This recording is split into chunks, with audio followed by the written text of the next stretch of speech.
वैश्विक मंच पर नेतृत्व करने के इरादे से भारत तेजी से आगे बढ़ रहा है। भारत को हाल ही में मिली G20 की अध्यक्षता इस नेतृत्व करने की क्षमता में विकास करने का सुनहरा और ऐतिहासिक अवसर है। 16 नवंबर को इंडोनेशिया के राष्ट्रपति जोको विडोडो ने बाली शिखर सम्मेलन के समापन समारोह में भारत को G20 की अध्यक्षता सौंपी, मगर भारत के पास G20 की अध्यक्षता आधिकारिक तौर पर 1 दिसंबर 2022 को आई, जो 23 नवंबर 2023 तक भारत के पास रहेगी। वहीं बाली में G20 सम्मेलन के समापन समारोह में प्रधानमंत्री नरेंद्र मोदी ने अपना खास संबोधन भी दिया। यहां उन्होंने कहा कि भारत की G20 अध्यक्षता समावेशी, महत्वाकांक्षी, निर्णायक और कार्रवाई केंद्रित होगी। अगले 1 साल में हमारा प्रयास होगा कि हम G20 की सामूहिक कार्यवाही को गति देने के लिए एक वैश्विक प्रस्तावक के रूप में काम करें। हमें G20 एजेंडा में महिलाओं के नेतृत्व के विकास को प्राथमिकता देनी होगी। G20 की अध्यक्षता ग्रहण करना हर भारतीय के लिए गर्व का अवसर है।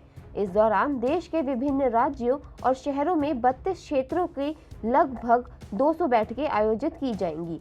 हमारे अतिथियों को भारत की अद्भुत विविधता, समावेशी परंपराओं और सांस्कृतिक समृद्धि का पूरा अनुभव मिलेगा। G20 में भारत की अध्यक्षता का मंत्र है वसुधैव कुटुंबकम, या एक पृथ्वी, एक परिवार, एक भविष्य। प्रधानमंत्री नरेंद्र मोदी ने कहा कि आज आवश्यकता है कि विकास के लाभ सर्वस्पर्धी और सर्वसमावेशी हों। हमें विकास के लाभों को मनभाव और संभाव से मानव मात्र तक पहुंचाना होगा। बिना शांति और सुरक्षा हमारी आने वाली पीढ़ियां आर्थिक वृद्धि या तकनीकी नवाचार का लाभ नहीं ले पाएंगी। G20 को शांति और सौहार्द के पक्ष में एक दृढ़ संदेश देना होगा। सभी प्राथमिकताएं भारत की G20 अध्यक्षता की थीम एक पृथ्वी, एक परिवार, एक भविष्य में पूर्ण रूप से समाहित है।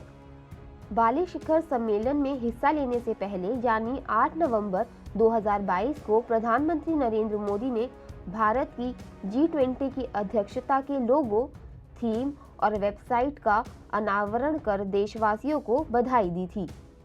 पीएम ने कहा कि G20 का ये लोगो सिर्फ प्रतीक चिन्ह नहीं है, बल्कि एक संदेश है।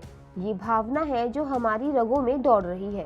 इस लोगो में कमल का फूल भारत की पौराणिक धरोहर, हमारी आस्था, बौद्धिकता को चिन्हित करता है। ये लोगो, थीम और वेबसाइट भारत के संदेश और दुनिया के प्रति उसकी व्यापक प्राथमिकता को प्रतिबिंबित करती है।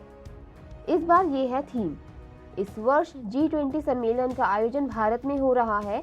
G20 की अध्यक्षता में इसकी थीम वसुधैव कुटुंबकम, या एक पृथ्वी, एक परिवार, एक भविष्य रखी गई है। सभी के लिए समान विकास और साझा भविष्य के संदेश को रेखांकित करती है। गौरतलब है कि G20 अंतर्राष्ट्रीय आर्थिक सहयोग का एक प्रमुख मंच है। इस G20 सम्मेलन के आयोजन के जरिए अंतर्राष्ट्रीय महत्व के मुद्दों पर भारत भी अनूठे तरीके से योगदान दे सकेगा।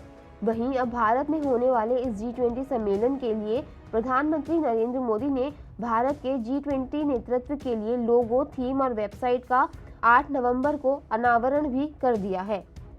इस लोगो का निर्माण जनता के सुझाव के जरिए किया गया है।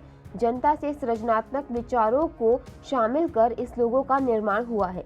बता दें कि G20 का लोगो हमारे राष्ट्रीय ध्वज तिरंगे के रंगों यानी केसरिया, सफेद, हरा और नीले रंग से प्रेरित है। इस लोगो में भारत के राष्ट्रीय फूल कमल और पृथ्वी को दर्शाया गया है, जिससे चुनौतियों के बीच होने वाले निरंतर विकास को दिखाया गया है। लोगो में पृथ्वी के जरिए प्रकृति के साथ सामंजस्य को दिखाने की कोशिश की गई है।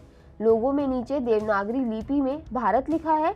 इसके अलावा कमल के फूल में 7 पंखुड़ियां हैं, जो 7 महाद्वीपों और संगीत के 7 सुर का प्रतीक है।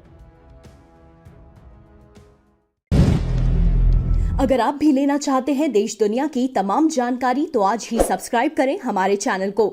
साथ ही नीचे दिए बेल आइकन को जरूर दबाएं ताकि हर अपडेट आप तक पहुंच सके।